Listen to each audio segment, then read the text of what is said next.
Hello, everyone. Good afternoon, good evening, good morning, wherever you might be. I'm Simon Tupman. I'm the convener of the monthly Law Chat, which is a series of conversations with luminaries from the legal services sector, offering ideas and inspiration for those who are working in the legal services sector. And this evening, apologies for the time for those of you in New Zealand who might be watching or trying to have dinner or whatever.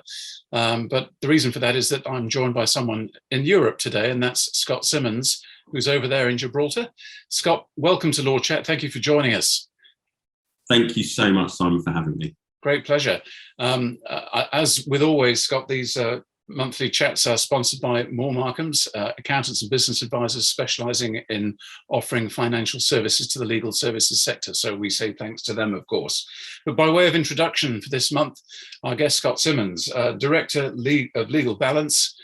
He is a business coach. He's a trainer and a consultant, turning lawyers into rainmakers. And he's here today to talk about basically winning new business. But like me, he's also a lapsed lawyer. So I want to start off by asking you, Scott, how did you get to be where you are today?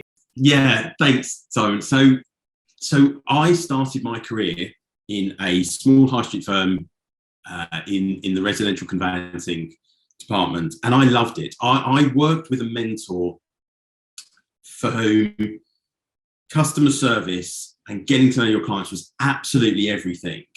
And he taught me so much of what I know, and I owe him a huge debt in for my career.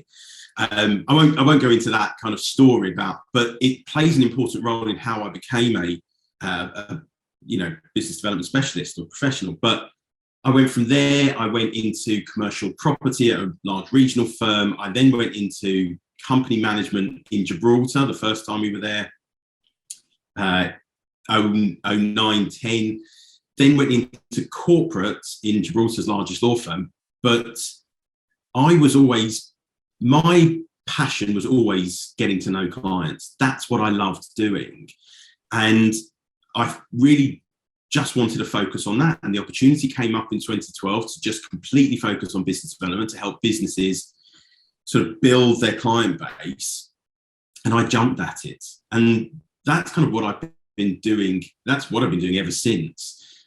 And it's been the most incredible journey. The things that I've learned and now am able to pass on to lawyers is just, I love it so much.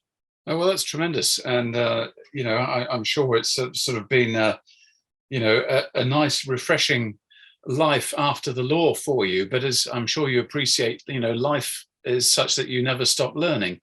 And I guess in a role like yours, you're constantly learning from your clients as well as peers and so on. But tell me, we're here to talk about winning new business, and there'll be people looking at this or tuning into this webinar today, some who may be more experienced than others.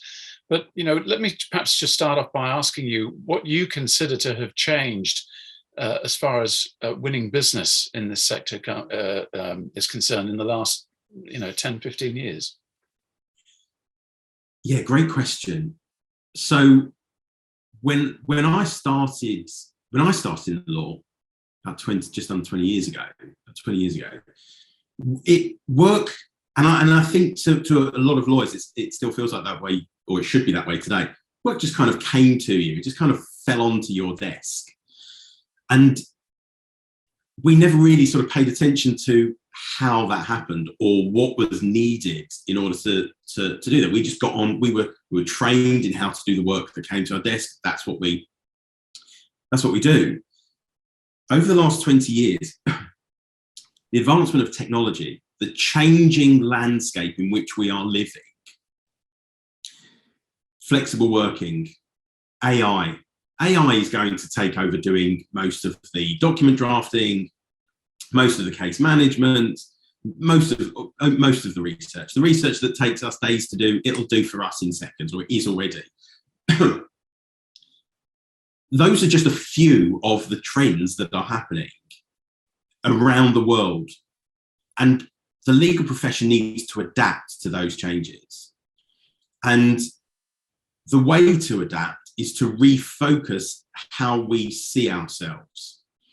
If we see ourselves as document drafters, frankly, there's not much future in that view. We are advisors to clients. That's where we earn our money. That's where we earn the right to spend time with clients. It's in the advising, but it's how we advise and how we understand our clients that is the key to it. So you mentioned to me when we first started talking about doing this session about some of the mistakes that you see lawyers making all the time when it comes to business development. Do you want to share what some of those might be? Well, I can tell you what the number one is. The absolute biggest mistake that we make is that we believe that we can switch the tap on and off, that we can do business development when we're not busy, and then we can stop doing it when we are. And what happens is what we seem to not really realize is that most legal services are what's known as a complex sell. People don't make a decision there and then. It takes time, it takes relationship building, it takes challenging perceptions, it takes insightful conversations to bring clients on board, to make them feel like you're the person or you're the firm they want to work with. And the mistake that we make is just thinking that, well, when things drop off, that's when I'll do it. But the problem is that if you start with your BD when things are busy and then things do start to pick up and you slow it down, all that work you've done in the background falls away. And so you don't keep that pipeline going. Your pipeline is what keeps the work coming through. It's what keeps that work coming to your desk. It also puts you in control of your career, because if you're reliant on other people to bring you the work, when things do slow down, that work can't be guaranteed any longer. What we need to do is we need to remember that business development is a part of our day job. It's not what we do when we've got time. And what I always say to people is just start it. Put 30 minutes once a week in your diary. Use that 30 minutes to just start the process. And people think, well, how much can I get done in 30 minutes a week? But think about it. Over a month, that's 2 to 2.5 hours. Over 3 months, it could be 7.5, 9 hours over 4 months. Think about what you can actually achieve in 4.5 hours over a few months if you just work at a process.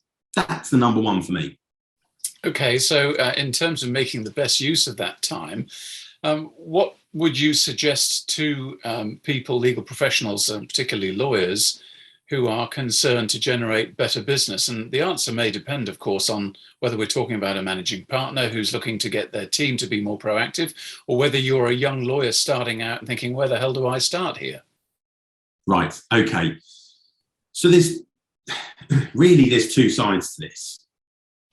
If you want to build a business development culture within a business, it's got to come from the top. So when I work with companies, it's on the understanding that this is going to be the development of a BD culture within the business. I don't go into firms to do my training and then walk out and take people's money. I'm interested in working with businesses who really, really want to change the way that they're doing their business development. So that's on the kind of side for the firms. When it comes to individual lawyers, when I teach lawyers a process, it's called precision selling, and precision, it's a nine-step process, and every letter of the word precision stands for another step in the process. And the first couple of steps are what's called pitch and research. The most important thing, Simon, before you go off and try and win new business, is to actually be able to articulate the value that you bring to clients, because that's what we've lost. We have lost the ability. Please don't get me started on the hourly rate, Simon, please, because we've only got 30 minutes. But The problem with the hourly rate has meant that we've forgotten value. We just say, there's my hourly rate, this is what we'll do. Okay? Doesn't show any value to clients. We need to remember all of the amazing outcomes that we provide for clients. Once we start doing that, then we can start thinking about, okay, well, if this is the value I bring to clients, who's my ideal client type? And then once we started to understand who our ideal client type is, then we can go out and hunt for them. So therefore, what you're suggesting is largely self-evident, but it's worth reiterating, and that is that for individuals, they've got to be very clear about the value that they bring to the table. Am I right? 100%. And 100%. And to be able to articulate it, and to be able to encourage people to say, I want you rather than this lawyer over here. And that is so key. I tell clients, you don't have competitors. You're the only lawyer, you're the only law firm that can do what you do the way that you do it. And we get so caught up in this idea that we've got competitors. You actually don't really. And if we remove that idea from ourselves and just focus in on what it is that we do and the value that we add and the way that we do it and the experience that we give clients, really just takes us to a whole new level.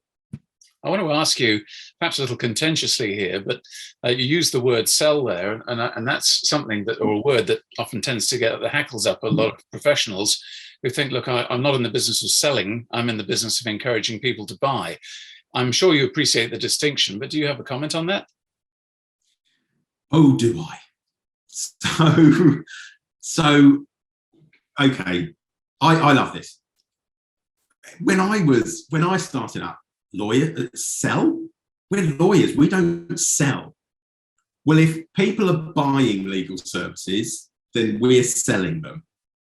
And we have to get comfortable with that idea. And there's two reasons for it. We've got no problem saying to our teams, hey, we cross-sell. We need to cross-sell. We've got no problem with that. Take out the word cross and that little hyphen between, and all of a sudden, we've got a problem with it. The other thing is that you're not going to find books on, say, like, helping clients, how to help clients, how to serve clients. You're going to, if you want to learn how to do this, you're going to find it in books about business development or selling. That's the kind of starting point. But when we say sell or encouraging to buy, really it's semantics. It's the process that matters.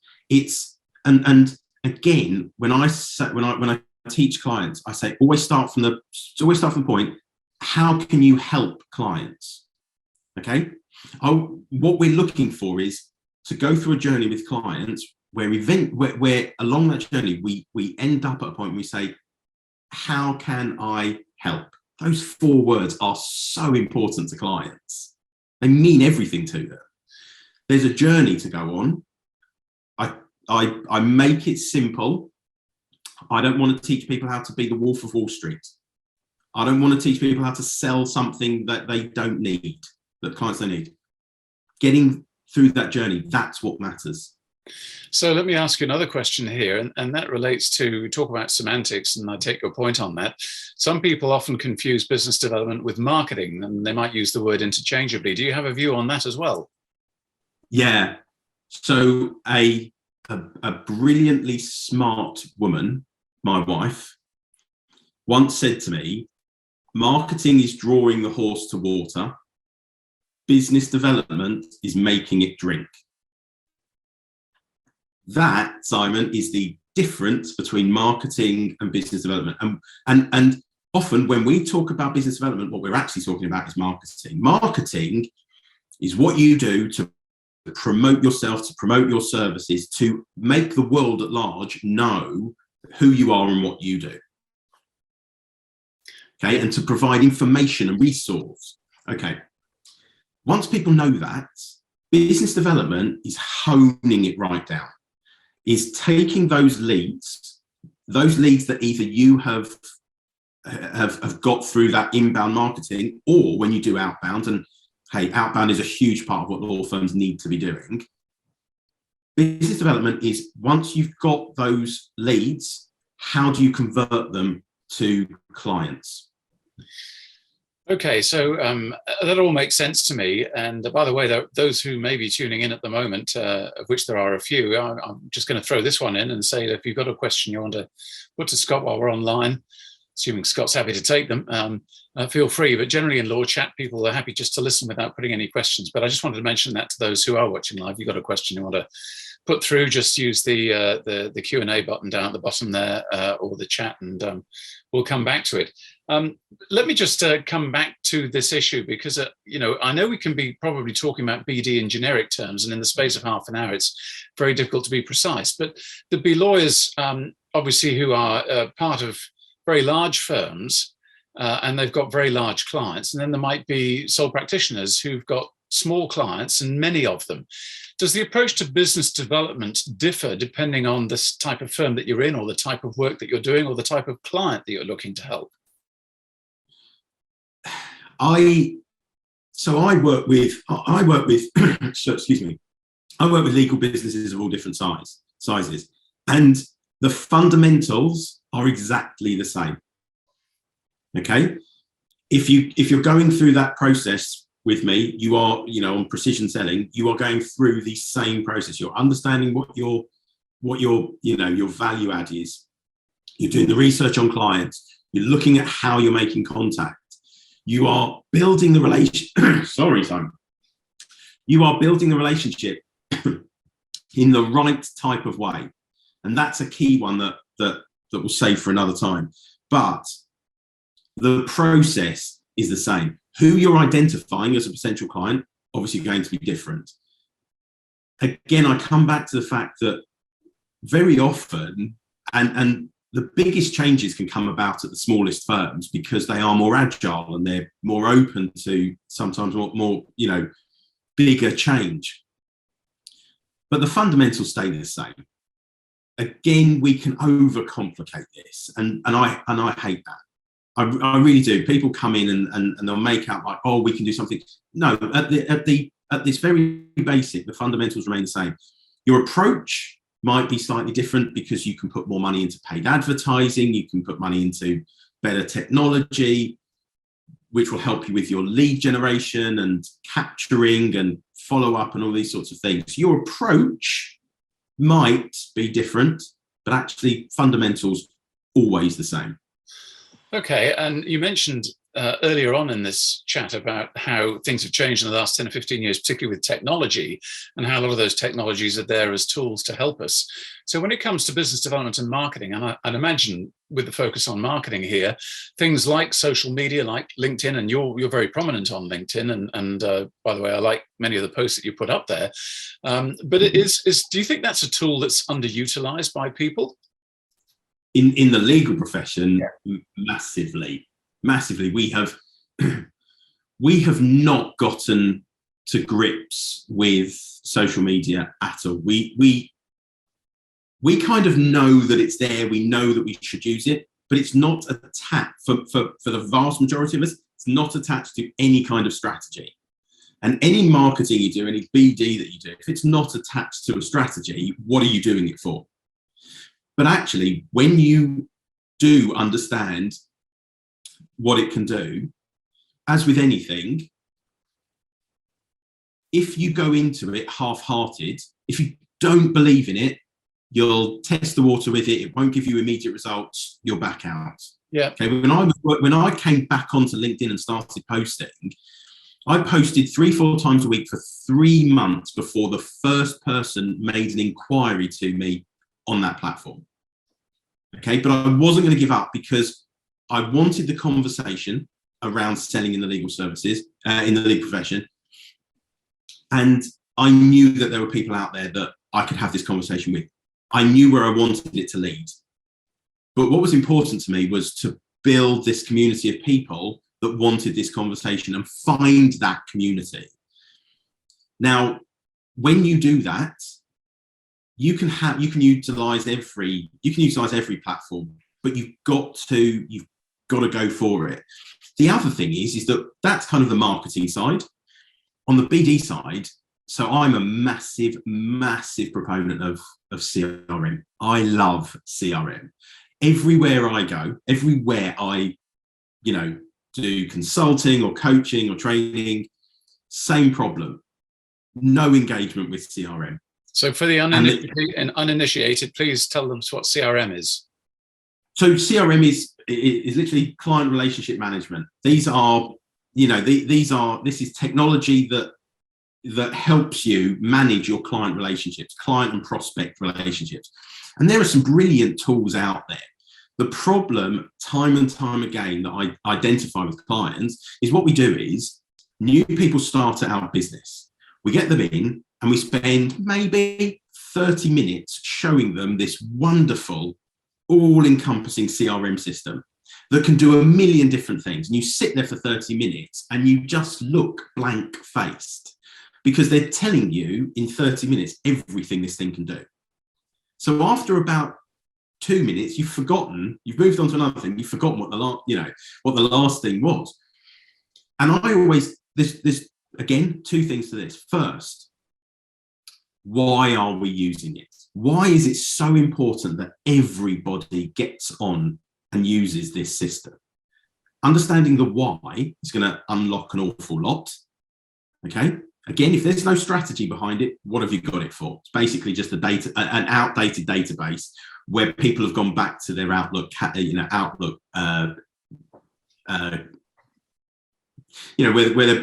the Outlook database. So that's the first one. Understanding the why we use it, why we should keep it updated. The second thing is when you played on computer games, Simon, did the game start at level 150? Not that I remember. No, it didn't. It didn't say, there's the game, we're going to start at the hardest possible level and go from there. No, what it did was, it started you on level 1, and it just guided you as to what to do, just in those first couple of levels. Get to level 2, you practice more. Get to level 3, a couple more things you need to know. Level 3, level 4. Get to level 5, couple more things. And every so often, once you've nailed those first few things, it teaches you a few more. Once you've nailed those, it teaches you a few more.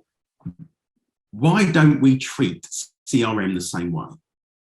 You don't have to know everything about CRM. You need to know a couple of things to get you started. The power it's got, amazing.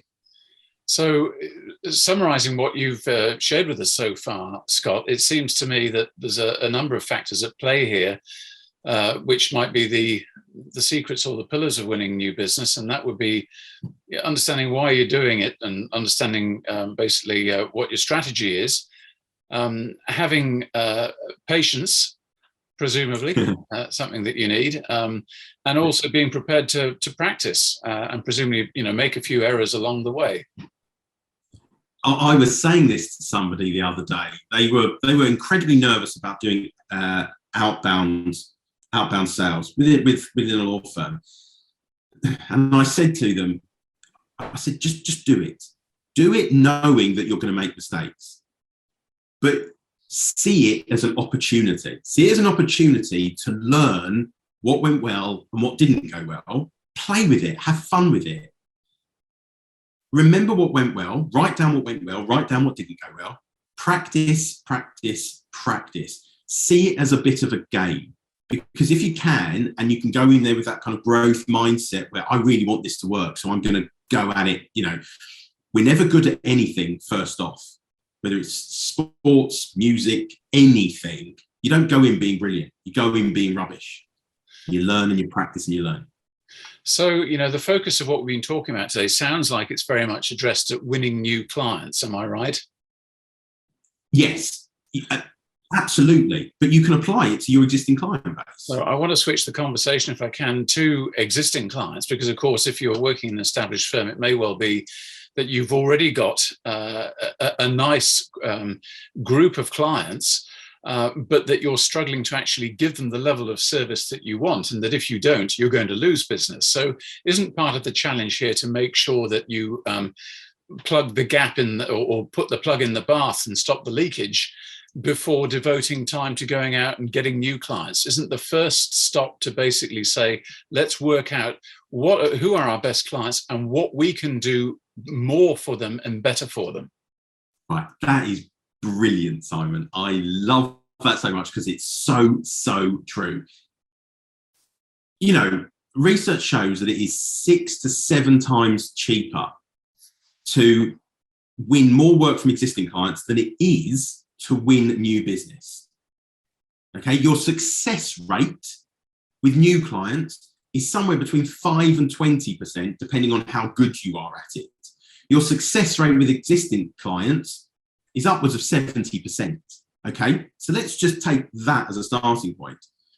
You have got an untapped market within your own business of clients who have worked with you before, who either might need more of your services, the same services, but haven't given it any thought, or aren't sort of up to speed on it, or might need other services within your business, have no idea that you offer them, so they go looking elsewhere.